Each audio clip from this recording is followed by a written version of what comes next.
Ramiro Boulder po, naritong muli. Okay, nagsalita po ang ating Pangulong BBM. Ano? Sinabi po niya, pinagbabawal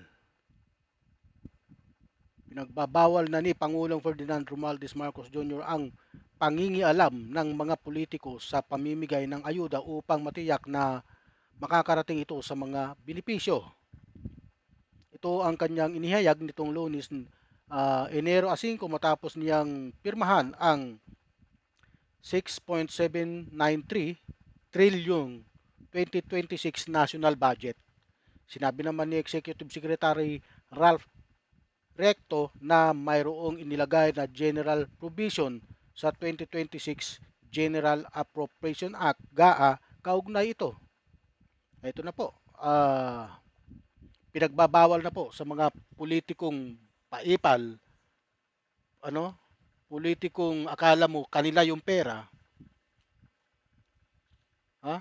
Upang ipamahagi sa mga mahihirap, yung mga humihingi ng tulong na mahirap, no? Ano?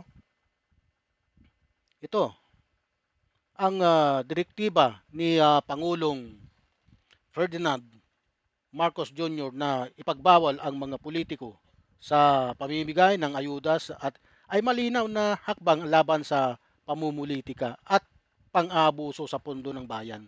Dito po kasi pumapasok yung pang-aabuso ng mga politikong pulpul, mga politikong paipal, ano?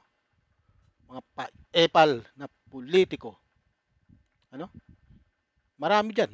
Marami tayo dito. Hindi lang paipal, magnanakaw pa ng pondo ng bayan.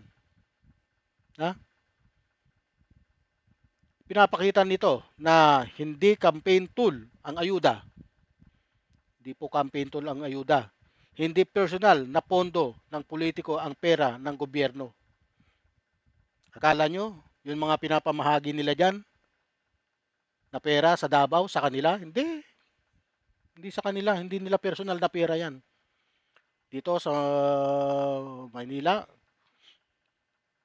kagaya nagbigay ng mga pamasko, nung magpapasko, hindi po nila sariling pera yan. Pondo ng taong ba ng kung saan sila nandun, naka kung saan po sila nanunungkulan. Ha?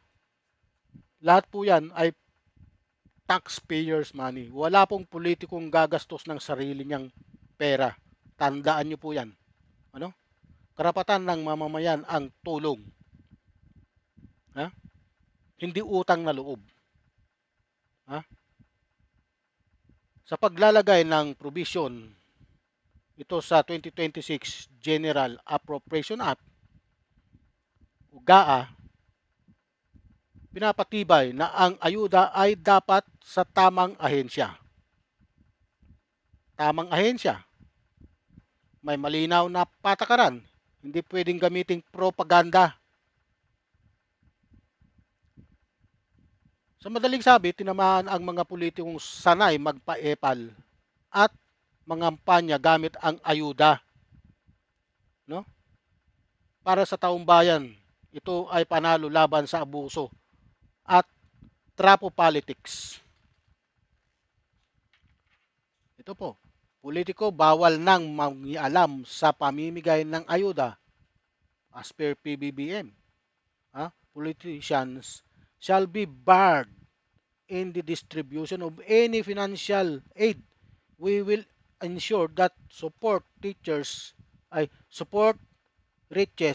the intended beneficiaries without patronage, walang bawas, walang kulang, pahayag ni Pangulong Ferdinand Marcos Jr. At kayong mga ipal na politiko, bukod sa ipal, magnanakaw pa kayo. Wag na kayong, wag nyo nang subukan dahil mapaglalagyan kayo. Okay, wag nyo pong kalimutang like, subscribe, and share sa aking YouTube channel, Ramiro Boulder. Pati na rin po ang aking Facebook page. Huwag nyo pong kalimutang i-follow